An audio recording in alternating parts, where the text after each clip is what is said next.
ये दुनिया के सबसे पुराने विश्वविद्यालयों में से एक था, जिसकी स्थापना 5वीं शताब्दी में गुप्त वंश के शासक सम्राट कुमार गुप्त ने की थी। विश्वविद्यालय में पढ़ने के लिए ज्यादातर एशियाई देशों चीन, कोरिया और जापान से आने वाले बौद्ध भिक्षु होते थे। 700 साल की लंबी यात्रा के बाद 12वीं शताब्दी में बख्तियार खिलजी ने इसे जला दिया। खिलजी ने क्यों जलाया नालंदा को? तो ये तो बात सही है कि जो भी पुराने अब एंशिएंट जितना भी इंसानियत ने अपनी साइंटिफिक या जो भी लर्निंग की थी हर फील्ड में वो जल गई होगी। और सब शॉकिंग की जो बात है वो है 90,000 प्लस किताबें हाँ। जो उन्होंने लिखी हुई थी। 90 लाख। 90 लाख। अगर देखा जाए हिस्ट्री की बात तक तो मतलब हासिल हमें कुछ भी नहीं हुआ, हमने रिकॉर्ड जला दिया। मे भी आज जो हमारे लिए मिस्ट्रीज बनी हुई है हम उसको सॉल्व कर चुके होते।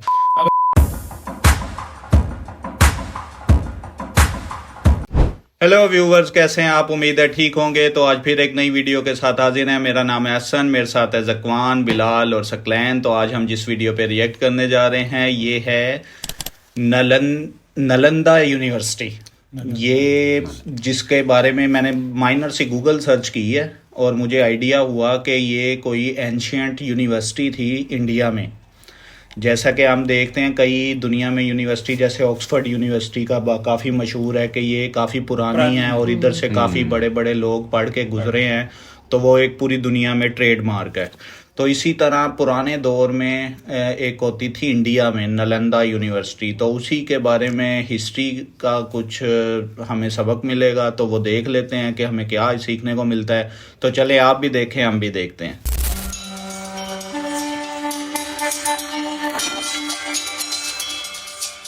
प्राचीन भारत में नालंदा विश्वविद्यालय उच्च शिक्षा का सर्वाधिक महत्वपूर्ण और विश्वविख्यात केंद्र था।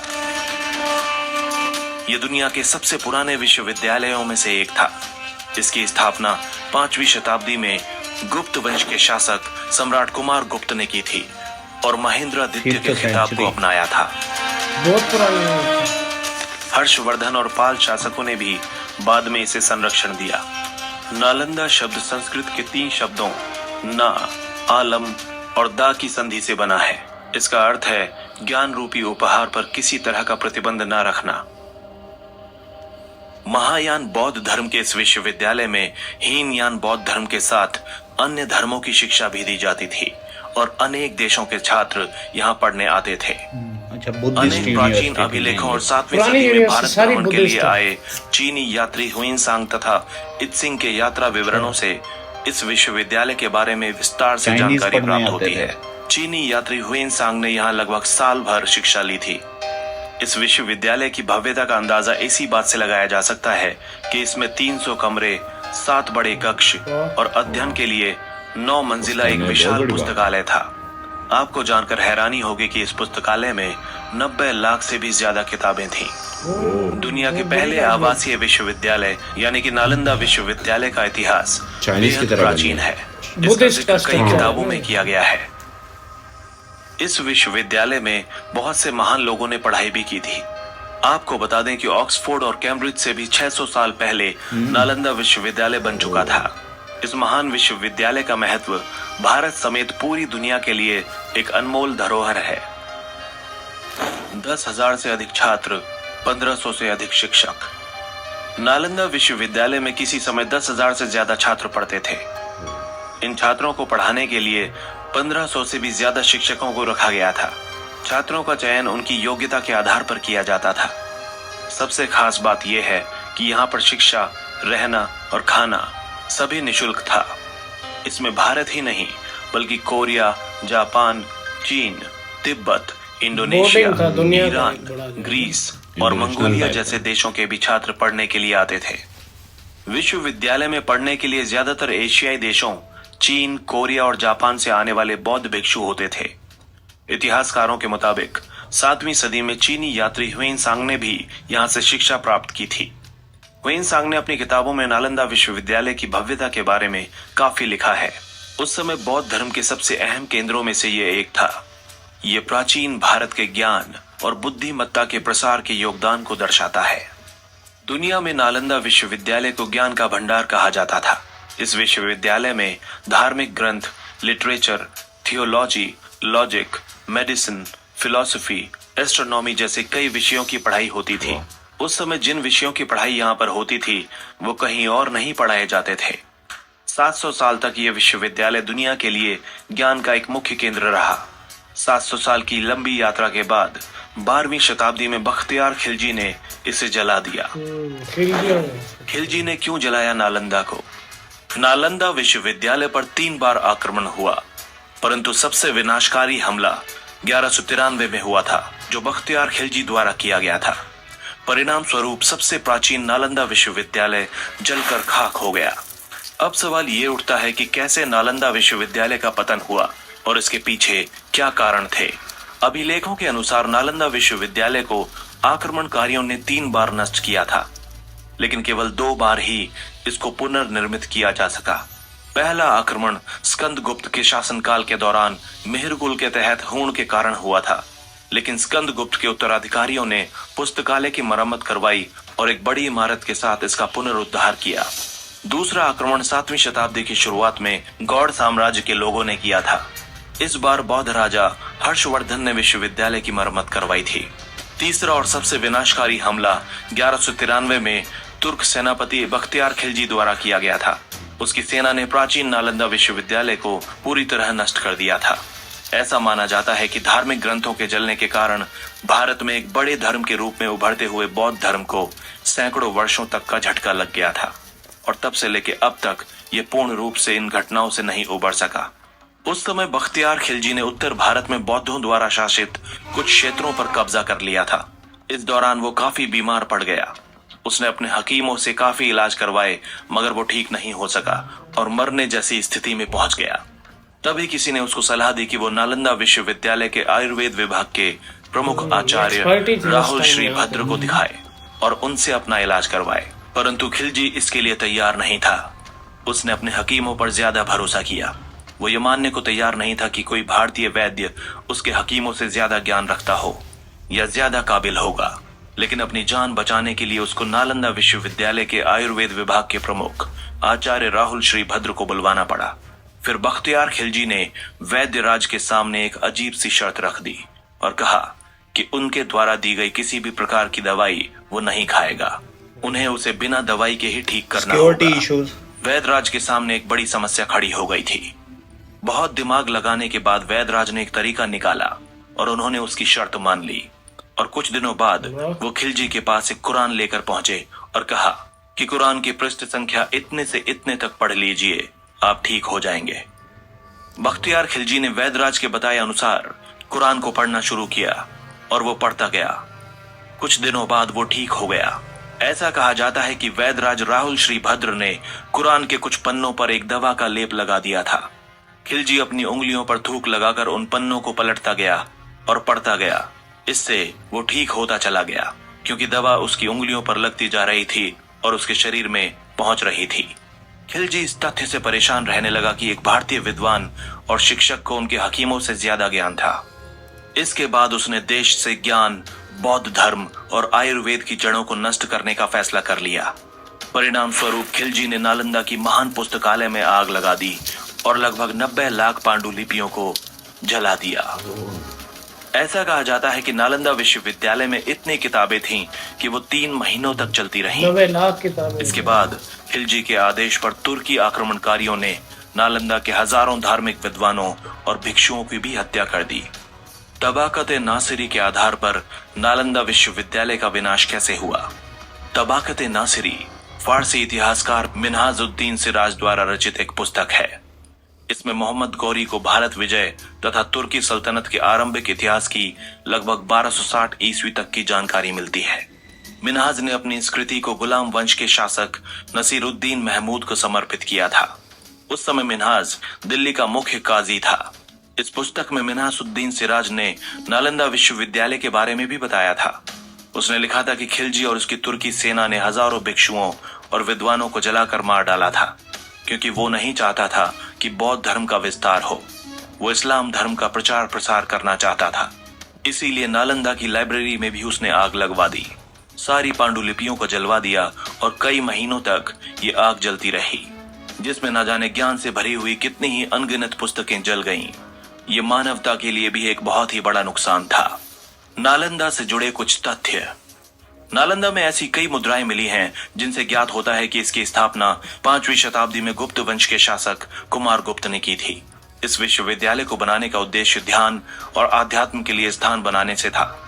नालंदा विश्वविद्यालय की लाइब्रेरी 9 मंजिला थी और इसके 3 भाग थे, रत्न रंजक, रत्नोदधि और रत्न सागर। क्या आप जानते हैं कि इसमें धर्मगंज नाम की लाइब्रेरी भी थी? इस विश्वविद्यालय में हर्षवर्धन, धर्मपाल, वसुबंधु, धर्मकीर्ति, आर्यवेद, नागार्जुन आदि कई अन्य विद्वानों ने भी पढ़ाई की थी। इस विश्वविद्यालय की सबसे खास बात यह थी कि कोई भी फैसला सबकी सहमति से ही लिया जाता था, यानी अध्यापकों के साथ छात्र भी अपनी राय दे सकते थे, यानी यहाँ पर लोकतांत्रिक प्रणाली मौजूद थी। नालंदा विश्वविद्यालय के अवशेष 1.5 लाख वर्ग फीट में मिले हैं। ऐसा माना जाता है कि यह हिस्सा इस विश्वविद्यालय का सिर्फ 10% ही है।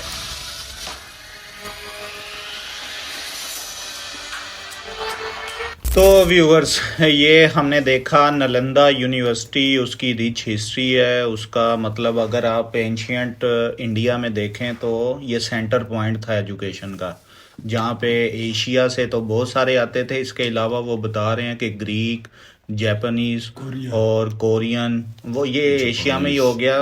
ग्रीक और यूरोपियन भी कुछ आते थे इधर ही एजुकेशन के लिए।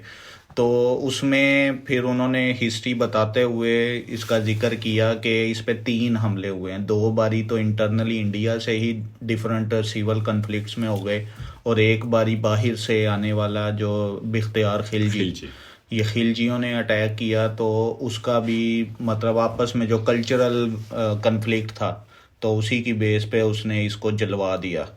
तो ये तो बात सही है कि जो भी पुराने अब एंशियंट जितना भी इंसानियत ने अपनी साइंटिफिक या जो भी लर्निंग की थी हर फील्ड में, वो जल गई होगी। जैसे हम देखते हैं कि मंगोलों ने भी दुनिया पे डिफरेंट हमला किया था। तो बगदाद में एक बहुत बड़ी यूनिवर्सिटी थी, लाइब्रेरी थी, उसमें भी बहुत सारी किताबें थी, उसने वो सारी दरिया में फेंकवा दी थी, को भी मारा था और बहुत सारे टीचर्स को भी उधर मार दिया था। तो ये सेम उसी तरह का वाकया है। तो बाकी आप क्या कहोगे? बहुत अच्छा स्ट्रक्चर है। वैसे तो ये इन्होंने 3D दिखाया हुआ, और उस टाइम वाकई ये इसका कोई मतलब मिसाल नहीं होगी उस टाइम। और इस तरह का एक स्ट्रक्चर आज़ाद कश्मीर में नीलम के अंदर है, और वो भी एक बहुत पुरानी यूनिवर्सिटी है, शारदा यूनिवर्सिटी, जिसका नाम है शारदा यूनिवर्सिटी। वो शारदा देवी के नाम पे मंदिर भी था उधर मेरा ख्याल। उसकी भी हिस्ट्री इससे ही रिजेंबल करती है। उसमें भी बुद्धिस्ट थे, और मतलब हर उस मज़हब से लोग आते थे पूरी दुनिया से उधर, मतलब अपने लिए जो भी है ज्ञान लेने की खातिर। तो अब अगर देखा जाए हिस्ट्री की बात तक, तो मतलब हासिल हमें कुछ भी नहीं हुआ। हमने रिकॉर्ड जला दिया। मे भी आज जो हमारे लिए मिस्ट्रीज बनी हुई हैं, हम उसको सॉल्व कर चुके होते।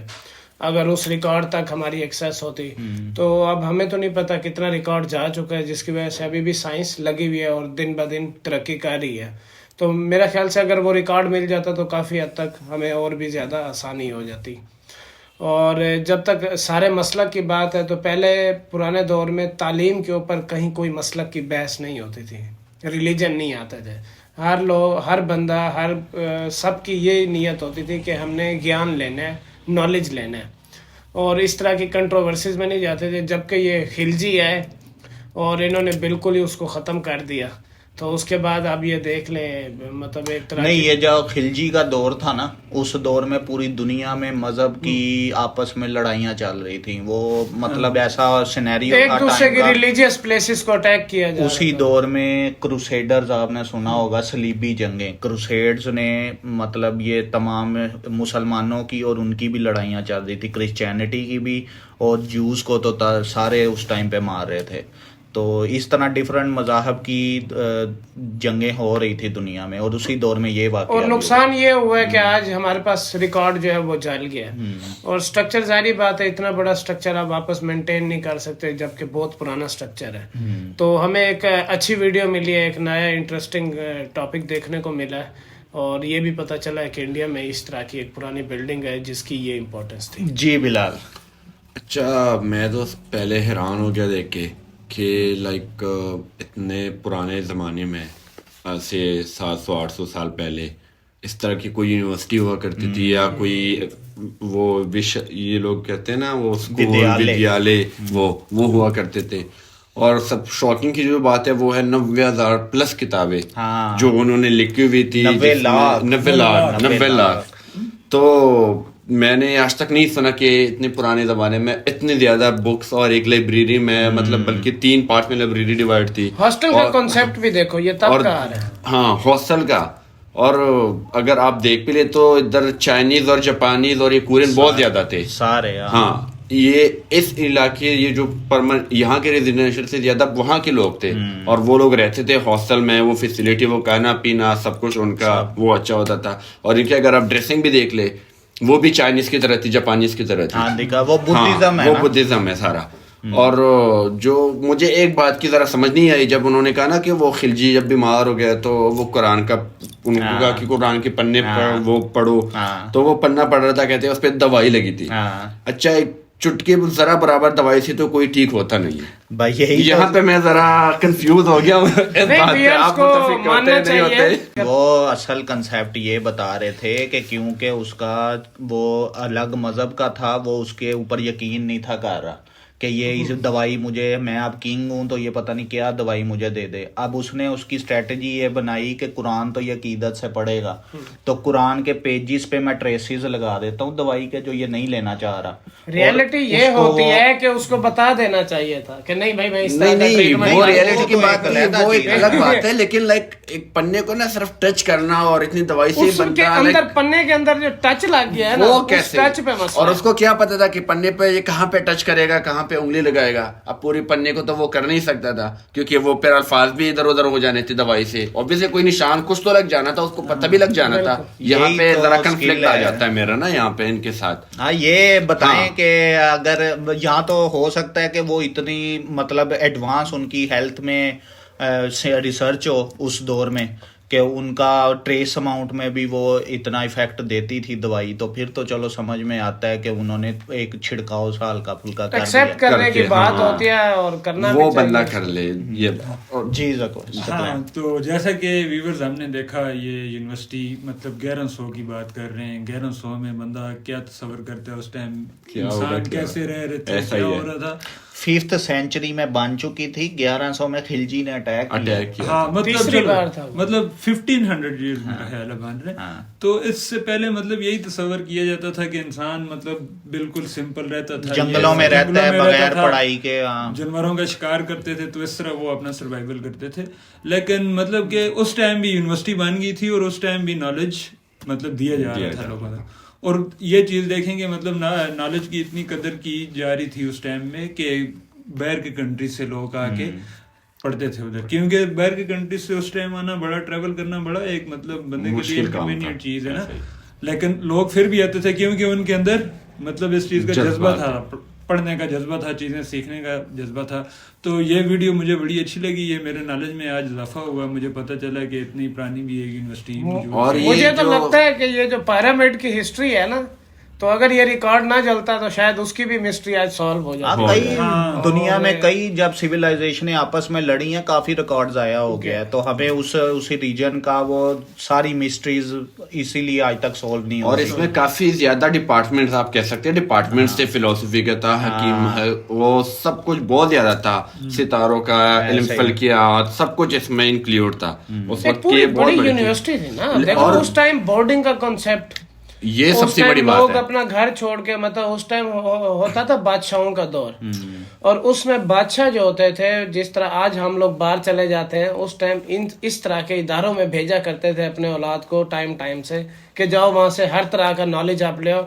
और वही लोग आके बाद में बादशाह बने, उन्हीं लोगों ने आके लीड किया। ऐसे ही। तो ये उन लीडर्स की जो है ना बेसिकली वो एजुकेशन वाली जगह है जहाँ से उन्होंने बेसिक नॉलेज लिया है, या जहाँ से वो बेसिक से लेके एक्सपर्ट तक गए, और उसके बाद उन्होंने करोड़ों लोगों को लीड किया है।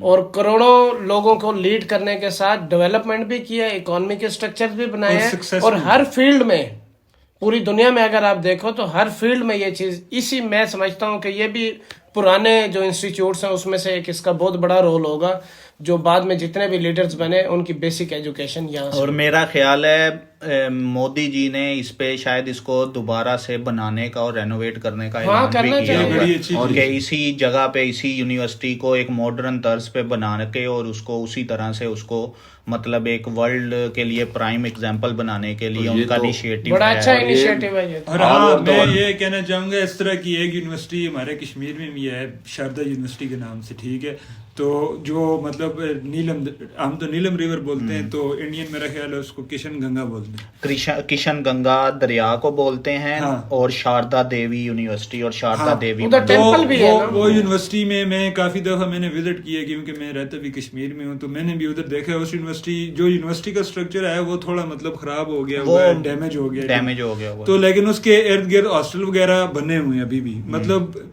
स्ट्रक्चर पुराना है, उनको थोड़ा जो है रेनोवेट करके थोड़ा अच्छा कर दिया हुआ है। तो कहने का मतलब है कि उस दौर में भी हॉस्टल की फैसिलिटीज, उसके बाद खाना पीना, हर बुद्धिस्ट चीज एजुकेशन को मतलब बहुत मौजूद थी। और ये बहुत हमारे एक लिए एक जो important है बड़ी जो है शॉकिंग चीज है। और अच्छा, और एक बात और कि पता नहीं क्यों लेकिन यहाँ मुस्लिम नहीं आए थे। पूरी वीडियो में मैंने नहीं देखा कोई मुस्लिम आया हो उसने कोई इल्म हासिल किया हो। तो चलो जी क्लोज करो इसको। बस ठीक है, तो नेक्स्ट किसी वीडियो में दोबारा हाजिर होंगे, तब तक के लिए आप सबका शुक्रिया।